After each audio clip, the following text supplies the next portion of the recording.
बातें करते हम खेतों की और उसके रखवाली की, बाग बगीचा फल फूलों और फसलों की हरियाली की। हम बीजों की बातें करते उत्तम जल संसाधन की, हम तकनीकी बातें करते फसलों के उत्पादन की। हर किसान का सपना सच हो जीवन सुखद बनाने को, गाँव-गाँव के हर आंगन का प्यारा सा ये दर्शन। कृषि दर्शन, कृषि दर्शन, कृषि दर्शन, कृषि दर्शन, कृषि दर्शन, कृषि दर्शन, कृषि दर्शन, कृषि दर्शन। नमस्कार किसान भाइयों, मैं शशिकला स्वागत करती हूँ आपके अपने कार्यक्रम कृषि दर्शन में। किसान भाइयों, अच्छा वक्त उसी का आता है जो कड़ी मेहनत करता है, और हमारे झारखंड के किसान भाइयों ने अपना लोहा मनवा लिया है। कड़ी मेहनत करके आज एक छोटा मोटा किसान भी एक सफल किसान बन के दिखा दिया है। कार्यक्रम कृषि दर्शन में आप सभी किसान भाइयों का तहे दिल से स्वागत है।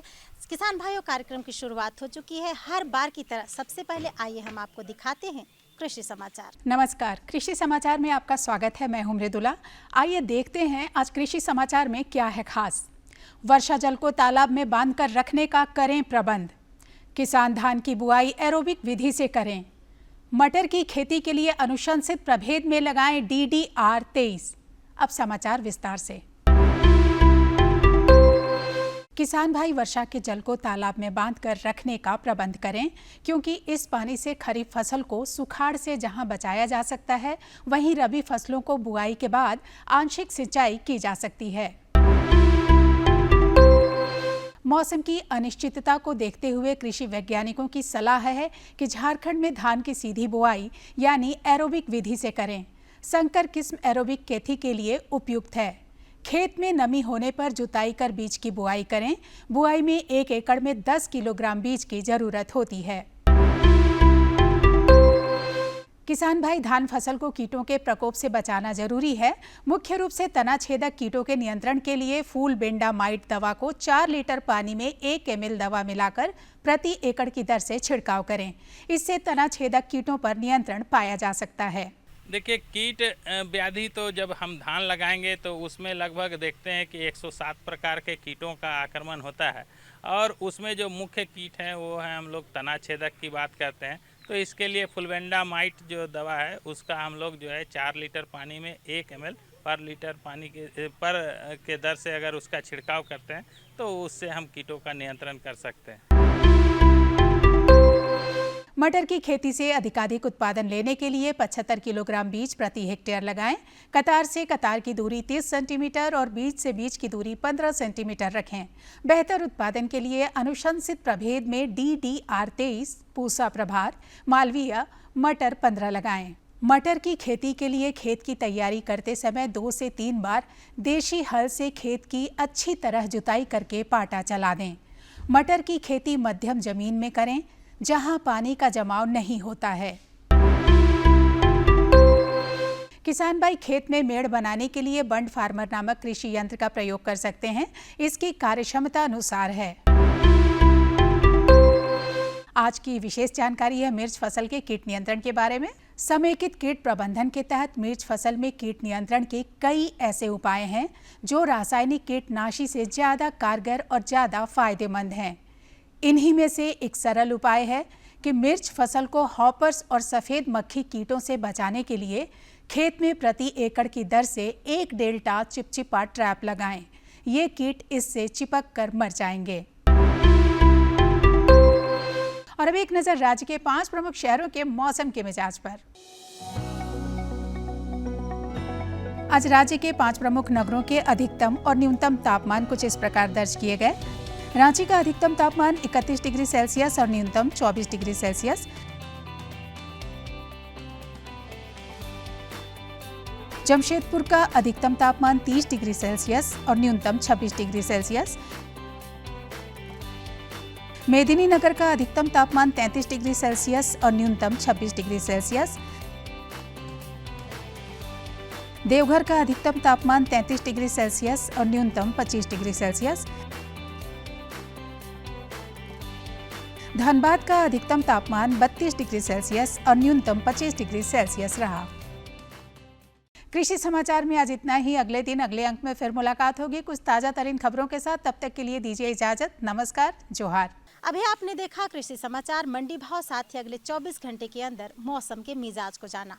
आइए यहाँ पे लेते एक छोटा सा विराम। बने रहिए आपके अपने कार्यक्रम कृषि दर्शन के साथ।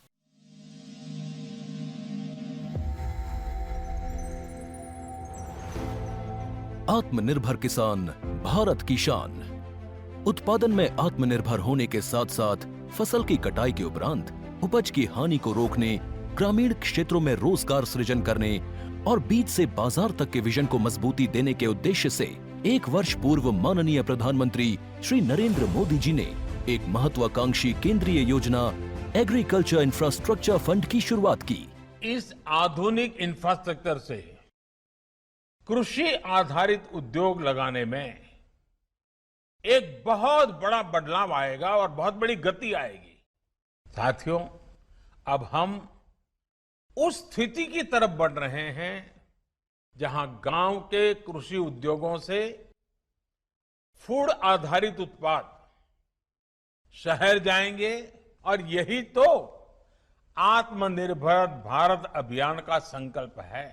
एग्रीकल्चर इंफ्रास्ट्रक्चर फंड से पात्र लाभार्थी गोदामों का निर्माण कर सकते हैं, छटाई या ग्रेडिंग इकाई, पैकिंग हाउस, सप्लाई चेन और कोल्ड चेन जैसी सुविधाएं या फिर प्राथमिक कृषि प्रसंस्करण केंद्र की स्थापना कर सकते हैं। इस योजना के तहत पात्र लाभार्थियों को 2 करोड़ रुपए तक के ऋण पर अधिकतम 7 वर्ष के लिए ब्याज में 3% तक की छूट दी जा रही है। ऋण पुनर्भुगतान के लिए 6 महीने से 2 वर्ष तक मोरेटोरियम की सुविधा भी उपलब्ध है। इस योजना ने अब तक सफलता की कई मिसालें कायम की हैं, जैसे कि मध्य प्रदेश के लाभार्थी श्री विपिन त्रिपाठी ने एग्रीकल्चर वेस्ट से बायोफ्यूल बनाने का इनोवेटिव प्राइमरी प्रोसेसिंग सेंटर लगाया है। लोन मिलने की वजह से हम समय पर सारी मशीनों का प्रोक्योरमेंट और सारा सिविल वर्क टाइम पे करवा पाए, जिससे ये प्रोजेक्ट को लगाना संभव हो पाया। राजस्थान के लाभार्थी श्री यशवर्धन मुंद्रा ने सॉर्टिंग एंड ग्रेडिंग यूनिट लगाकर रोजगार के अवसर पैदा किए हैं। कर्नाटक की महिला उद्यमी श्रीमती ममता वी ने प्राइमरी प्रोसेसिंग सेंटर लगाकर प्रगति की नई राह चुनी है। ಸಣ್ಣ ಪುಟ್ಟ ಉದ್ಯಮಿಗಳನ್ನ ಮತ್ತಷ್ಟು ಅಗ್ರಿಕಲ್ಚರಲ್ಲಿ ಹೆಚ್ಚು ನಾವು ಇನ್ನಷ್ಟು ಸಾಧನೆ ಮಾಡಲಿಕ್ಕೆ ಕಾರಣಕಾರಕವಾದಂತ ಈ ಅಗ್ರಿಕಲ್ಚರಲ್ ಇನ್ಫ್ರಾಸ್ಟ್ರಕ್ಚರ್ ಫಂಡ್ ಇಂದ ನಮ್ಮ ಇನ್ನಷ್ಟು ಯೋಜನೆಗಳು ಆಯೋಜನೆಗಳು ಉತ್ತಮಗೊಂಡಿದೆ। राजस्थान के लाभार्थी श्री दिनेश भट्टर ने जीरे की प्रोसेसिंग यूनिट लगाकर आसपास के ग्रामीणों को आत्मनिर्भरता प्रदान की है। महाराष्ट्र के लाभार्थी श्री अनूप कुमार मोहता ने वेयर हाउस बनाकर अन्न भंडारण को सुनिश्चित किया है। आज देश के कोने कोने से किसान, कृषि उद्यमी, किसान उत्पादक संघ, प्राथमिक कृषि सहकारी समितियां, स्वयं सहायता समूह और कृषि उपज मंडियां इस योजना का लाभ उठा रहे हैं।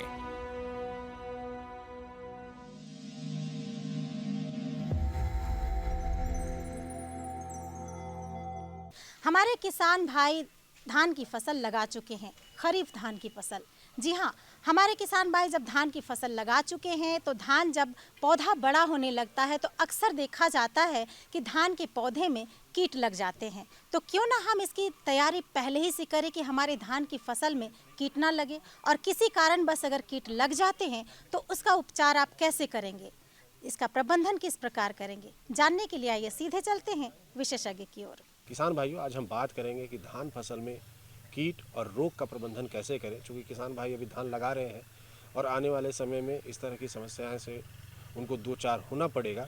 तो कैसे इससे निपटें, इस पे आज हम चर्चा करेंगे। और इस चर्चा में शामिल हो रहे हैं डॉक्टर राजेश कुमार, जो कि कृषि विज्ञान केंद्र दिव्यायन में वैज्ञानिक हैं। सर, अभी किसान भाइयों ने धान लगाया है, लेकिन आने वाले समय में या वर्तमान समय में किस तरह के रोग और कीट का प्रभाव उनके खेतों में, उनके फसलों में देखा जा सकता है और क्या उसके लक्षण हो सकते हैं? देखिए, आज का जो है ये बहुत महत्वपूर्ण सवाल है, क्योंकि इस वर्ष हम लोग देख रहे हैं कि बारिश भी जो है उतना ज़्यादा मात्रा में नहीं है, जिसकी वजह से ह्यूमिडिटी ज़्यादा है और उसमें कीट रोग व्याधि का भी प्रकोप काफ़ी तेज़ी से जो है बढ़ रहा है। इसमें अभी हम लोग देखें कि सबसे जो महत्वपूर्ण बात है, किसान बंधु को अभी देखिएगा बिचड़ा की बात करते हैं, तो बिचड़ा जब अभी डाले हुए हैं, ट्रांसप्लांट करने वाले हैं और उस परिस्थिति में हम देख रहे हैं कि इधर बहुत ऐसे किसान के खेत में हमारा विजिट भी हुआ है और हम लोग वहाँ पर जाके देखें कि BLB का उसमें अटैक हो गया अभी। तो बैक्टीरियल लीफ ब्लाइट ये एक ऐसी समस्या है जो कि आपका पौधे जिस समय ट्रांसप्लांट करने से पहले आप नर्सरी में देख रहे हैं वहाँ पर यह बीमारी जो है वो पत्ती में पूरे धब्बे बन रहे हैं और एक लाइन से ऊपर से जलता हुआ लाल कलर में आ रहा है। सबसे पहला किसान बंधु को अपना ये बीमारी को डायग्नोस करने की ज़रूरत है, उसको पहचानें और उसका जो है इमीडिएट तुरंत जो है अगर बाज़ार में देखिएगा कि क्रोसिन एजी स्ट्रेप्टोसाइक्लिन जो दवा आती है उसका जो है 30 लीटर पानी में 6 ग्राम का पाउच है, उसको मिला करके अगर एक स्प्रे कर देते हैं तो वो इमीडिएट बचा सकते हैं। कभी कभी हम देखते हैं कि वो तना में कुछ कीट जो है उनका तना भी खा जाते हैं, तो सिंपल आपके पास क्लोरपेरिफॉस अगर दवा है तो उसका जो है आप मान लीजिए कि बालू है तो 1 लीटर पानी दवा को आप जो 10 किलो बालू है उसमें बढ़िया ढंग से मिला करके और थोड़ा बुरकाव कर दीजिए। तो ये आप शुरुआती स्तर पे जो बिचड़ा में समस्या है वो आपका निदान हो जा रहा है जी।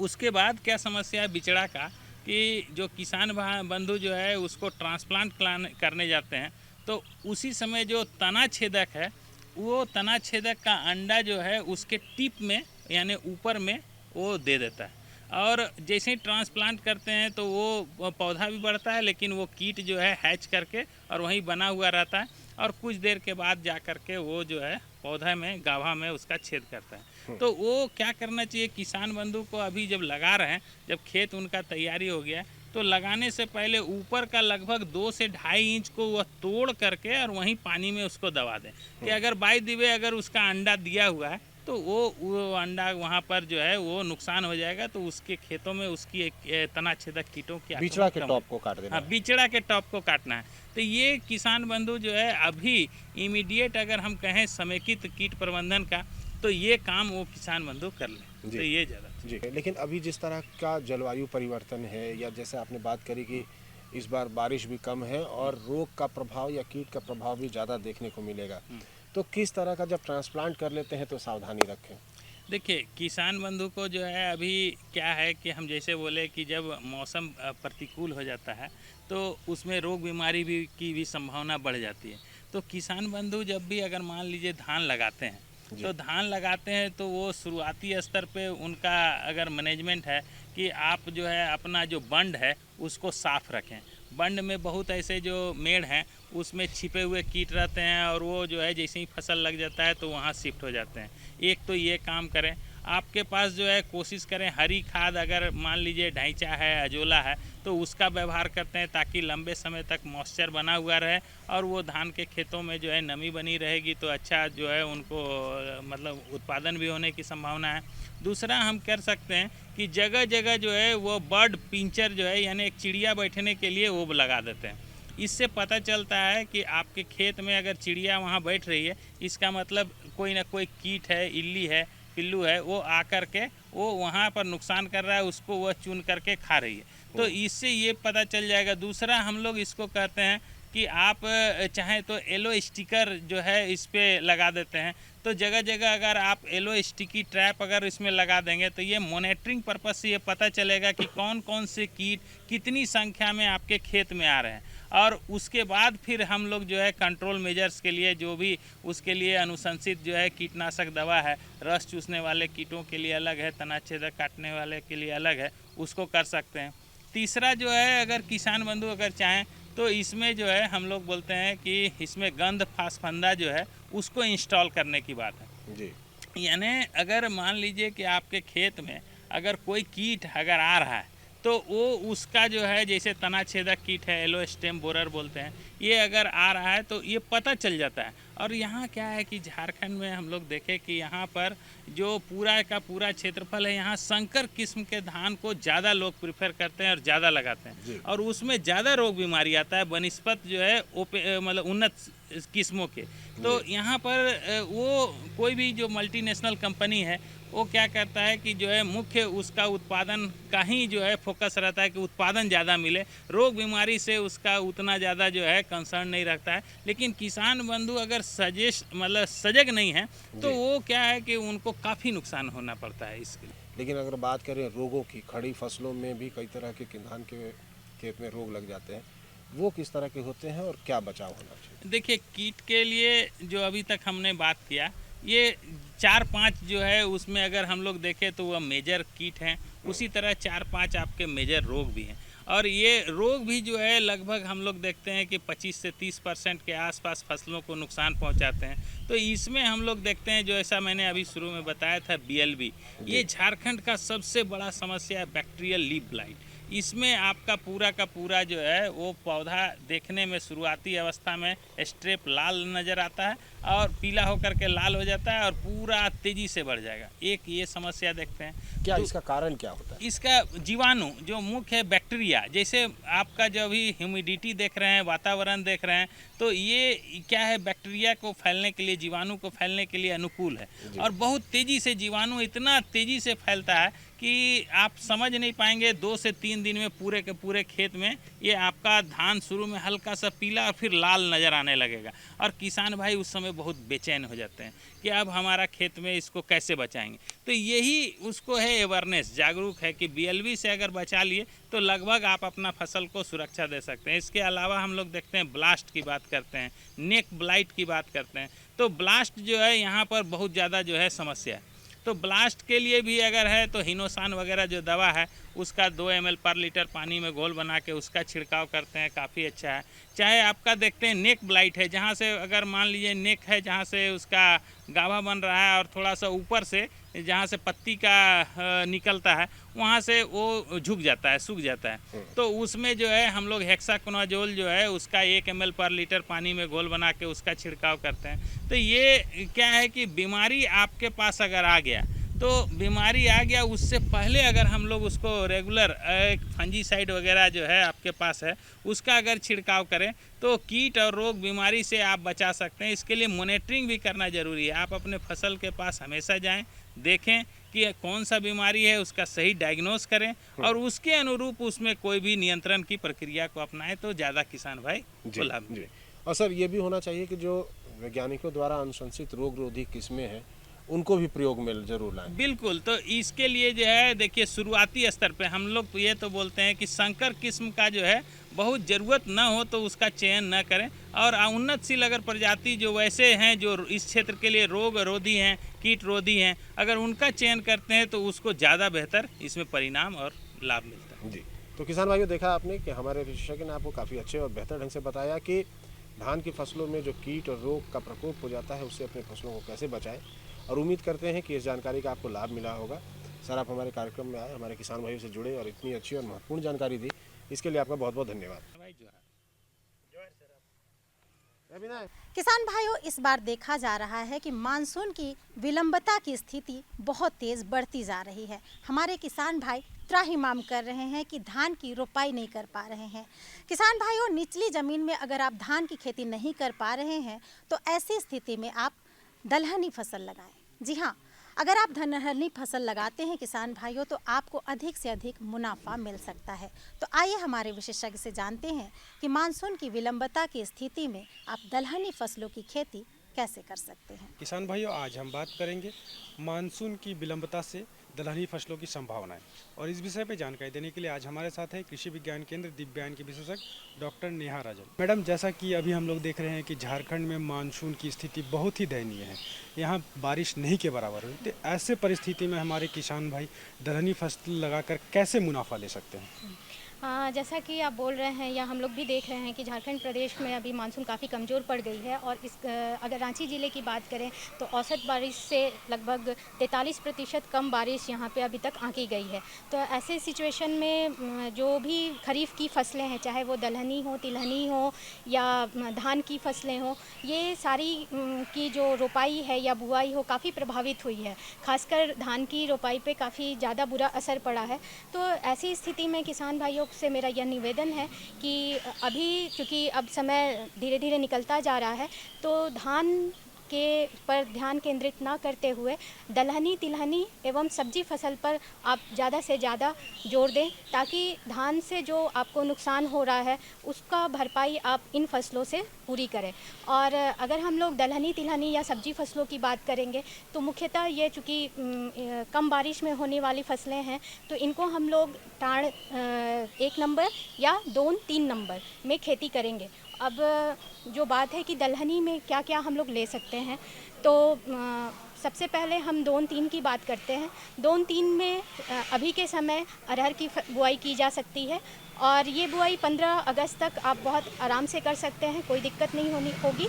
इसके अलावा जो टाड़ क्षेत्र है या टाड़ 1 नंबर जिसको हम लोग बोलते हैं, वहाँ पे आप उड़द, मूंग, कुल्थी, सोयाबीन, मूंगफली ये सारी फसलें 15 अगस्त तक लगा सकते हैं। अब सबसे प्रमुख बात आती है कि दलहनी फसलों में सिंचाई की क्या व्यवस्था होनी चाहिए, क्योंकि सिंचाई अभी तो नहीं के बराबर मिल पाएगी, तो उसके लिए शुरुआती दौर में क्या ध्यान देना पड़ेगा? एक चीज़ है, सिंचाई से पहले थोड़ा सा हम लोग किस्मों के बारे में आ जाएं तो थोड़ा सा वो होगी कि कौन सी सूखा सहने वाली किस्में हैं कि सिंचाई की कम आवश्यकता जिसमें लगे, तो ऐसी किस्मों के हम लोग बारे में बात करेंगे। ऐसे दलहनी फसलें ऐसी होती हैं जिसको कि बहुत कम पानी की ज़रूरत होती है और अभी जितनी भी बारिश हुई है उसकी नमी उसके लिए पर्याप्त है, बुआई के लिए पर्याप्त है। और जहाँ तक कि मौसम पूर्वानुमान का इस तरह का अभी तक आशा है कि सितंबर और अक्टूबर महीने में अच्छी बारिश की संभावना है। अगस्त तक बारिश इसी तरह से होती रहेगी, छोटी छिटपुट बारिश, लेकिन सितंबर और अक्टूबर महीने में अच्छी बारिश होने की संभावना है।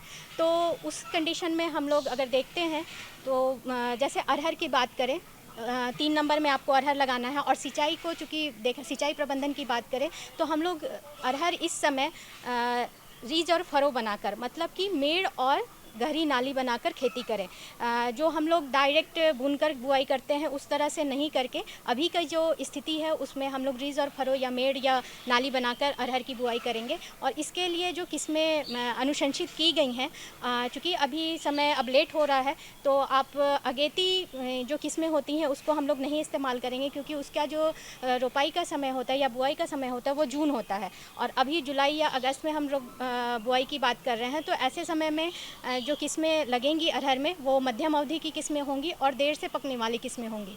मध्यम अवधि की किस्मों की अगर हम लोग बात करते हैं तो बहुत अच्छी किस्में अभी राजीव लोचन चल रही हैं जो काफ़ी प्रचलित हैं और ये लगभग 200 दिनों में तैयार होती हैं और 15 से 20 कुंटल प्रति हेक्टेयर इसकी उत्पादन क्षमता है। इसके अलावा आशा है, बिरसा अरहर 1 है, लक्ष्मी है, ये कुछ किस्में हैं जो कि बहुत अच्छी किस्में हैं और इसमें उत्पादन काफ़ी अच्छा मिलता है। इसके साथ ही अगर हम लोग लंबी अवधि वाली किस्मों की बात करें तो लेटेस्ट जो किस्में हैं जैसे IPA 203, ये 220 से 240 दिन में तैयार होती हैं और 28 से 30 क्विंटल इनकी उत्पादन क्षमता है। इसके अलावा बिरसा अरहर 2, नरेंद्र अरहर 2, ये कुछ अच्छी किस्में हैं जो कि आप चयन कर सकते हैं और अभी भी अरहर की खेती कर सकते हैं। अरहर के साथ एक चीज़ और है, चूँकि लंबी अवधि की फसल होती है तो आप अंतर फसल के रूप में मूंग, उड़द, मूंगफली दलहनी में ले सकते हैं, या अगर खाद्यान्न फसलों के साथ इनका इंटरक्रॉपिंग करना चाहते हैं तो मक्का या मड़ुआ या ज्वार, बाजरा, इन सब के साथ अंतर फसल के रूप में लगा सकते हैं। तो इस प्रकार अरहर की आप अभी आराम से आप इसको चयन करके लगा सकते हैं। इसके अलावा टाड़ की अगर हम लोग बात करते हैं तो मूंग है, उड़द है या कुल्थी है। तो मूंग में बहुत अच्छी किस्में आती हैं। अभी विराट है जो सबसे लेटेस्ट किस्म है और बहुत प्रचलित भी है, काफ़ी कम दिन में तैयार होने वाली किस्में हैं। 55 दिन में मात्र ये तैयार होती है और 15 क्विंटल उत्पादन क्षमता इसकी आंकी गई है। इसके अलावा विराट के अलावा इसमें सम्राट है या SML 668 है या IPM 2-3 है, ये सब अच्छी किस्में हैं, उन्नत किस्में हैं। और अगर उड़द की बात करें तो उड़द में अभी पंत उड़द 31 है, उत्तरा है, बिरसा उड़द है, तो ये कुछ किस्में हैं जो कि लगभग 10 से 15 कुंटल इनका उत्पादन क्षमता है और 75 से 90 दिनों में ये तैयार हो जाती हैं। कुल्थी की अगर बात करें तो बिरसा कुल्थी 1 है और इंदिरा कुल्थी 1, ये कुछ किस्में हैं जो कि किसान भाई चयन करके और अच्छी मुनाफा इससे ले सकते हैं। मैडम, सबसे प्रमुख हमारी बात आती है कि हमारे किसान भाई दलहनी फसलें लगा तो लेते हैं, लेकिन उसमें सबसे प्रमुख समस्या होती है कीड़े मकोड़ों का प्रकोप और रोग का। तो इनका रोकथाम कैसे हमारे किसान भाई करेंगे, कैसे शुरुआती दौर से इनके लिए उपाय कर पाएंगे?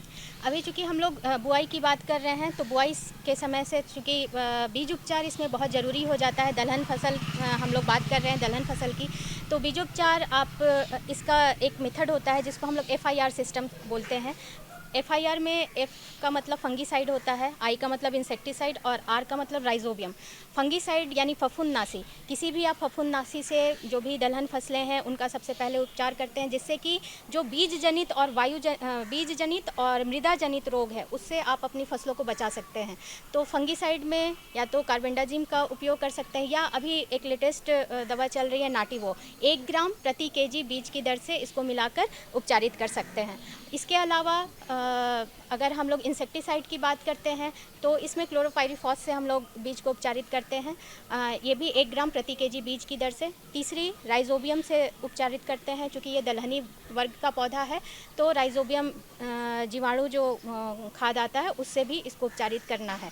तो ये इस सिस्टम से बीज को उपचारित करके और साथ ही इसकी पैदावार में भी वृद्धि होगी और रोग बीमारी से भी कुछ दिनों तक रक्षा होगी इसकी। देखा किसान भाइयों, मैडम ने कितनी अच्छी जानकारी दी कि धान के फसलों पर आप निर्भर ना रहें, दलहनी पर अपना ध्यान केंद्रित करें, क्योंकि मानसून अब जा चुका है। तो ऐसे में आप धान पर दलहनी फसलों पर विशेष ध्यान दें। मैडम, आप हमारे इस कार्यक्रम में यह जानकारी इसके अलावा बहुत बहुत धन्यवाद। किसान भाइयों, ये थी हमारी आज की जानकारी। हमारी जानकारी आपको कैसी लगी आप हमारे इस पते पर लिख सकते हैं। हमारा पता है कार्यक्रम कृषि दर्शन, कृषि प्रकोष्ठ द्वारा केंद्र निदेशक, दूरदर्शन केंद्र, रातू रोड, रांची। पिन संख्या है 834001। अगर आप हमारे इस कार्यक्रम से हर वक्त जुड़े रहना चाहते हैं किसान भाइयों, तो आप जब चाहें अपने मोबाइल पे YouTube में सर्च कर सकते हैं कृषि दर्शन रांची और हर दिन का एपिसोड आपके सामने होगा। अब हमें और हमारी पूरी टीम को यहीं पे दीजिए इजाज़त। नमस्कार, जोहार।